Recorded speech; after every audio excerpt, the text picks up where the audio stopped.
नमस्ते सर्वांना, उज्ज्वला जर्नी या माझ्या चॅनलमध्ये माझ्या यूट्यूब फॅमिलीचं मी स्वागत करते।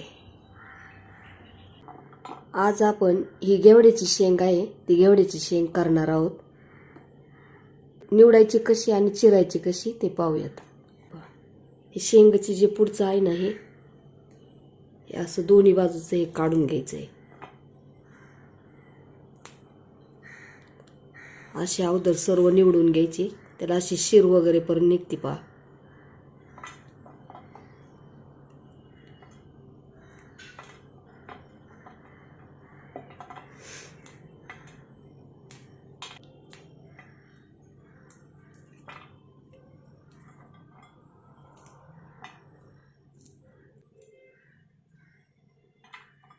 हे पहा अशा पद्धतीने निवडून घ्यायची।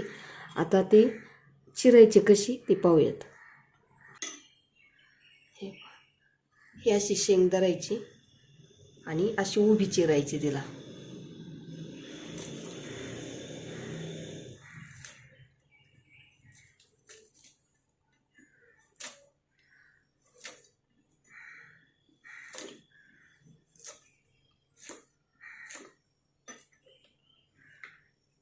हे पहा ही अशी चिरून घ्यायची।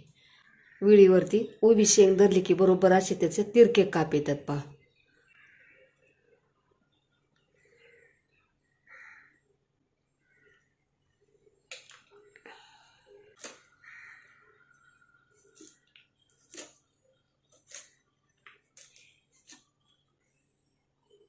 हे पहा अशा पद्धतीने आपली सर्व शेंग चिरून झालेली आहे। आता हे स्वच्छ आपण धुवून घेऊयात आणि याच्यामध्ये पाणी ठेवायचं।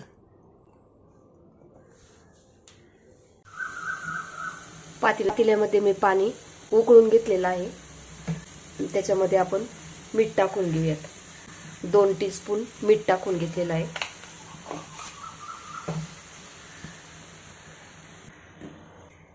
ही जी शेंग आपण 2 पाणी स्वच्छ धुवून घेतलेली आहे त्याच्यात पाण्यात टाकून घेऊयात।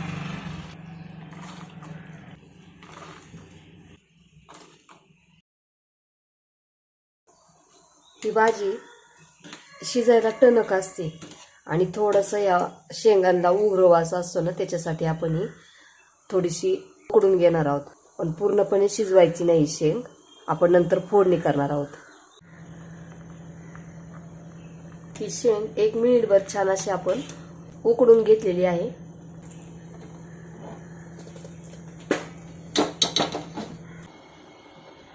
आता आपण फोडणीची तयारी करून घेऊयात। कढई तापलेली आहे आणि त्याच्यामध्ये आपण तेल टाकून घेऊयात।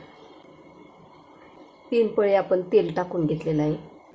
तेल तापलं की याच्यामध्ये मोहरी टाकून घेऊ।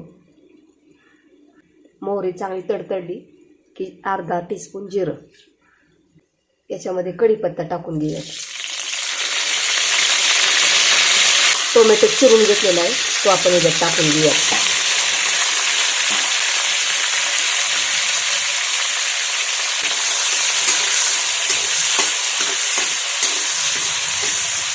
टोमॅटो आपण मऊ होईपर्यंत परतून घेऊ।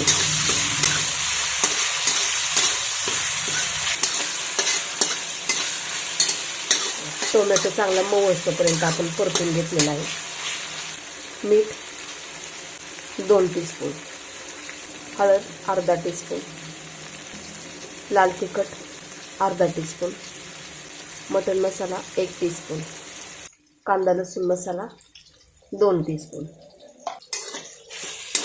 हे सर्व आपण परतून घेऊ। पातेल्यामध्ये शेंग जी आपण उकडायला ठेवली होती ते अशी पाण्यातून निथळून घ्यायची आणि याच्यात टाकून द्यायची।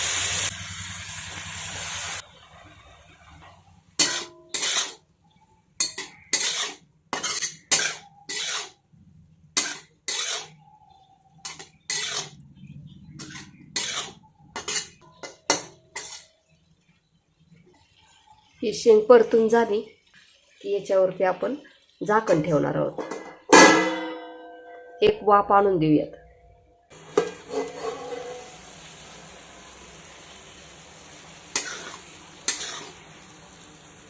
भाजीला आपण 1 मिनिटभर वाफ आणलेली आहे। ही शेंग शिजण्यासाठी कडक असते, त्याच्यासाठी आपण हे जे उकळलेलं गरम पाणी असतं ना ते आपण भाजीमध्ये टाकून घेणार आहोत.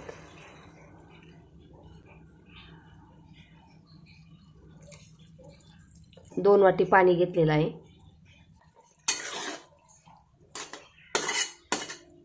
आणि ही शेंग पुन्हा आपण शिजण्यासाठी ठेवणार आहोत.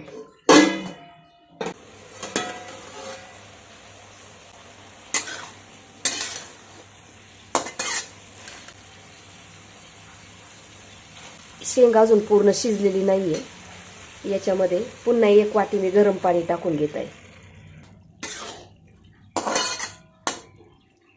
आणि पुन्हा झाकण ठेवून शिजून घेणार आहोत.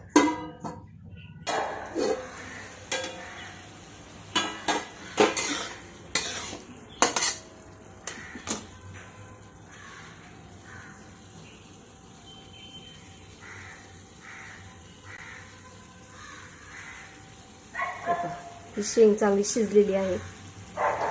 ही शेंग थोडी ओलसर असताना